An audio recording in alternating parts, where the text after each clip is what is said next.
BFM Business présente Edwige Chevrillon, la grande interview. Bonsoir à tous, bienvenue dans la grande interview. Mon invitée ce soir, c'est une ancienne ministre, Marlène Schiappa. Elle publie Nos 6 petites ambitions. Est-ce que ça... Bonsoir Marlène Schiappa. Bonsoir Edwige Chevrillon. Est-ce que ça s'adresse à Michel Barnier, à Emmanuel Macron, Nos 6 petites ambitions, non? Alors ça s'adresse plutôt aux femmes, oui, parce que souvent les femmes minimisent leurs ambitions et elles utilisent beaucoup le terme petit pour se décrire, en disant j'ai une petite carrière, j'ai une petite entreprise, une petite équipe, un petit projet. Et ce livre appelle à avoir de grandes ambitions pour les femmes. Voilà, c'est un livre aussi qui est assez décoiffant. Vous ne mâchez pas vos mots, ça se cache, ça vous ressemble, c'est un peu votre personnalité. Marlène Schiappa, évidemment, a parlé un petit peu de politique.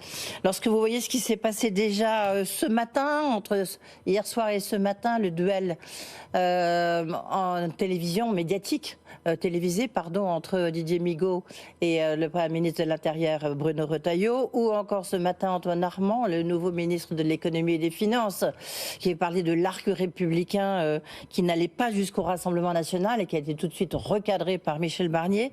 Est-ce que vous dites que les ennuis commencent ? Non, ce que je dirais, c'est que c'est déjà très difficile, je le sais d'expérience, j'étais ministre c'est pour ça que je pose la question, oui. C'est déjà très difficile d'appliquer au quotidien la solidarité gouvernementale, comme on dit, quand vous êtes du même parti politique ou de la même coalition. Là, en fait, on a mis ensemble des gens qui ont des trajectoires différentes, qui se sont affrontés à des élections. Et comme la déclaration de politique générale n'a pas encore été faite par le Premier ministre, pour l'instant, on ne sait pas bien ce qui unit toutes ces personnalités autour de ce gouvernement. Elles sont de droite, centre-droit.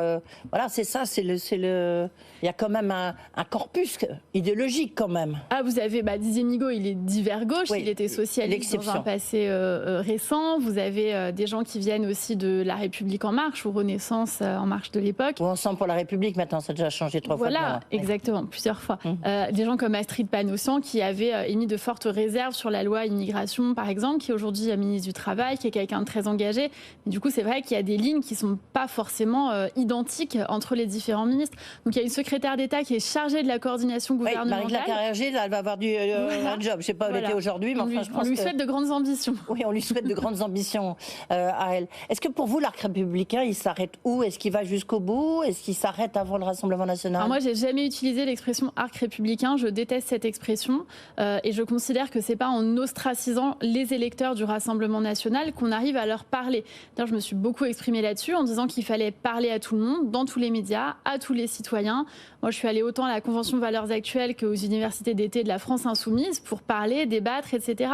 Après, il y a une différence entre considérer que tel ou tel parti ne serait pas dans l'arc républicain et considérer qu'il faut un petit peu faire valider par Marine Le Pen les propos qui sont tenus par les membres du gouvernement. Oui. C'est cette ligne de crête qui va être très difficile, je pense, pour les ministres. Oui, et puis surtout pour le premier d'entre eux, Michel Barnier. Est-ce que vous avez le sentiment vous lui donnez combien de temps à ce gouvernement? Quelle est la durée de vie de ce gouvernement? En fait, la durée de vie de ce gouvernement, pour moi, elle va dépendre de ce qu'on lui demande, de ce qui est sa feuille de route. J'en reviens au fond de l'histoire, mais c'est ça qui est important. Si on lui dit, vous êtes un gouvernement plutôt technique, comme on dit, on vous demande de gérer les affaires courantes, de ne pas porter de grandes réformes, etc., ça peut arranger tout le monde, que le pays soit gouverné bon an, mal an. Mais si on lui dit, voilà, chacun d'entre vous doit porter des réformes. On a vu Bruno Retailleau parler de la question de l'AME, de l'aide médicale d'État, par exemple. On va en dire un mot. Il y a des ministres pour lesquels ça va être une ligne rouge. Donc, on a besoin vraiment de clarifier très rapidement. Ce sera le 1er octobre, avec la DPG de Michel Barnier, le cap, en fait, où vont tous ces gens ensemble et où est-ce qu'ils emmènent le pays. Vous auriez pu participer à ce gouvernement? Alors, on ne vous l'a pas proposé, mais est-ce que vous auriez pu? Est-ce que vous auriez accepté? Non, mais franchise. Il y a plein de gens qui ont été sondés. Après, moi, à titre personnel, je suis mieux à l'extérieur de ce gouvernement. Mais je comprends qu'il y ait des gens qui aient le raisonnement de se dire je vais rentrer dans le gouvernement pour essayer de peser sur les arbitrages et d'essayer de l'intérieur d'agir en fonction de mes valeurs. Je le comprends tout à fait. Ouais. Est-ce que vous considérez que le Premier ministre a eu raison de recadrer Antoine Armand? Alors moi j'ai une théorie globale mais qui est valable pour les premiers ministres comme pour les dirigeants de façon générale. Je pense qu'il ne faut jamais tirer sur sa propre équipe. Mais ça n'engage pas. Vous en avez été victime parce que vous n'avez pas votre langue dans votre poche. Moi le président de la République ne m'a jamais tiré dessus, si vous me pardonnez l'expression, mais j'ai jamais eu à faire face à ça. Et j'ai plutôt été soutenue par mes premiers ministres, que ce soit Édouard Philippe, Jean Castex essentiellement. Mais je pense que c'est pas une bonne idée quand on affaiblit son équipe, on s'affaiblit soi-même. C'est mon point de vue en tout cas. Oui, et c'est un point de vue qu'on retrouvera dans votre livre. Encore une question politique. Vous qui connaissez très bien Emmanuel Macron, il vous a fait confiance, il vous a soutenu, vous êtes un peu un bébé Macron. Comment vous expliquez qu'il était échoué à ce point-là, j'ai envie de dire, il y a 25% des Français qui le soutiennent, puis on voit bien ce divorce avec les Français, alors que quand même, il avait quand même des bonnes idées, enfin surtout ici sur BFM Business, pour les entreprises, il a quand même fait pas mal de choses, oui, mais pas que. Bien sûr, et d'ailleurs, si vous me le permettez, pas que des bonnes idées, il y a aussi beaucoup de choses qui ont été mises en œuvre pour les entreprises notamment, comme ministre de l'économie et ensuite comme président de la République. On parle plus de la question du chômage, mais pourquoi ? Parce qu'aujourd'hui, on est en lice vers l'objectif du plein emploi. C'est quand même un sujet. Le pays n'est pas le même si vous avez des gens qui peuvent travailler et gagner leur vie ou si vous avez un taux de chômage élevé. Et ça, c'est à Emmanuel Macron qu'on le doit, qu'on soit d'accord ou pas avec lui. Ouais. Bien sûr. Comment est-ce que vous, justement, vous analysez ensuite, vous pourrez faire un livre sur Emmanuel Macron, là vous analysez très bien le problème des femmes, si on peut dire ça comme ça.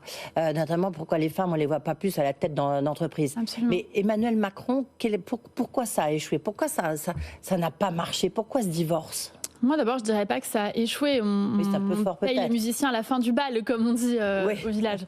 Donc, on verra ce qu'il en est. Effectivement, il y a des tempêtes. C'est un président qui n'a pas été épargné. Il a vécu le Covid, les gilets jaunes. Il y a un certain nombre de sujets. Je pense que retisser le lien avec les Françaises et les Français est absolument primordial. Il va falloir que le président de la République parle aux Français autrement qu'à travers ce gouvernement. Sinon, on a l'impression que Michel Barnier parle en son nom. Donc, cette question de positionnement, là, c'est plus la communicante qui parle, mais cette question de positionnement des uns et des autres, de la place de chacun, elle est très importante. Le président a par exemple dit au gouvernement, au Conseil des ministres, je vous aiderai à réussir.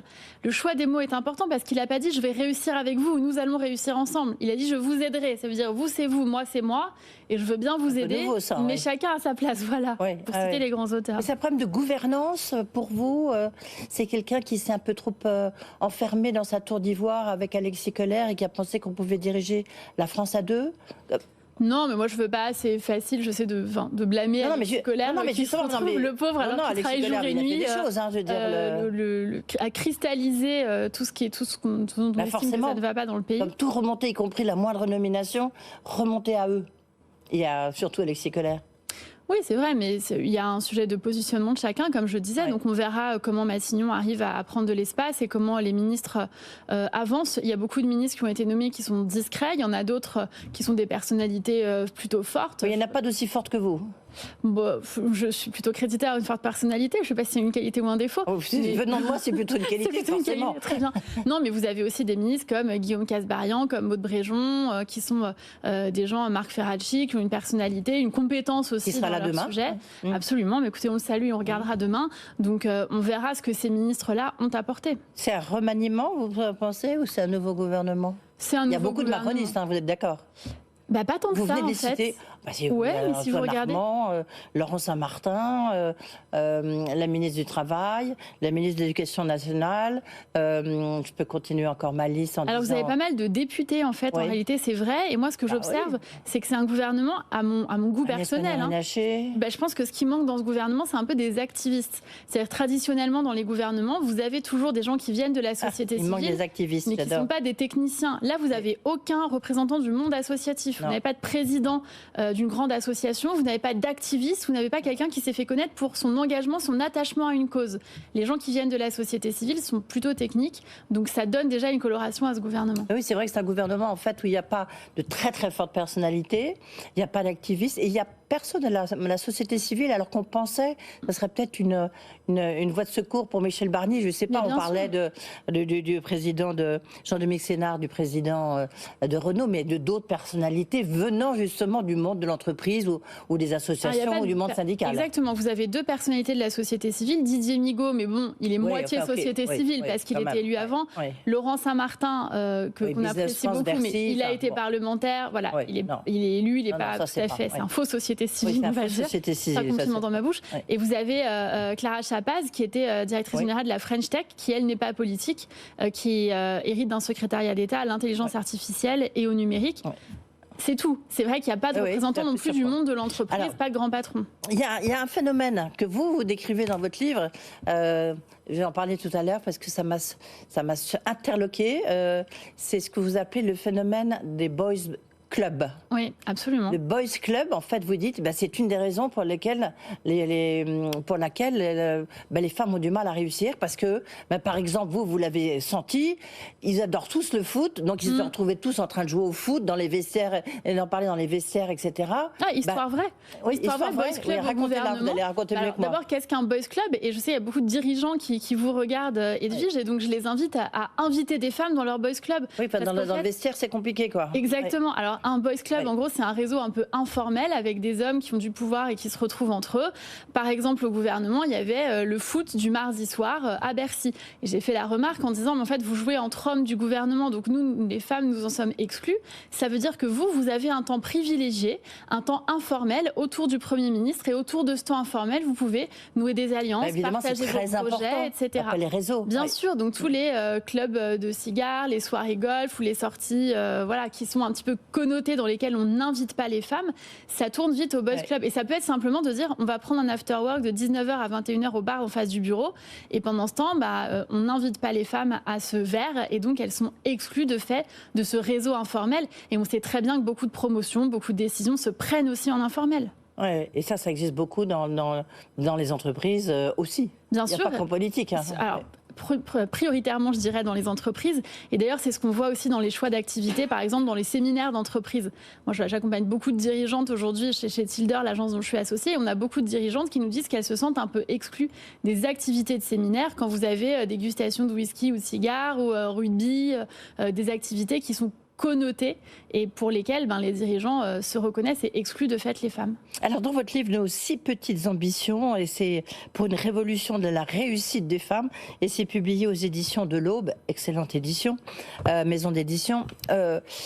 Vous dites, en fait, il y a 2 choses. D'abord que les femmes, elles sont toujours, effectivement, j'ai un petit diplôme, ou j'ai pas de diplôme, ou j'ai un diplôme, bon j'ai fait, je vous cite, j'ai fait HEC comme tout le monde, j'ai fait l'ENA comme tout le monde.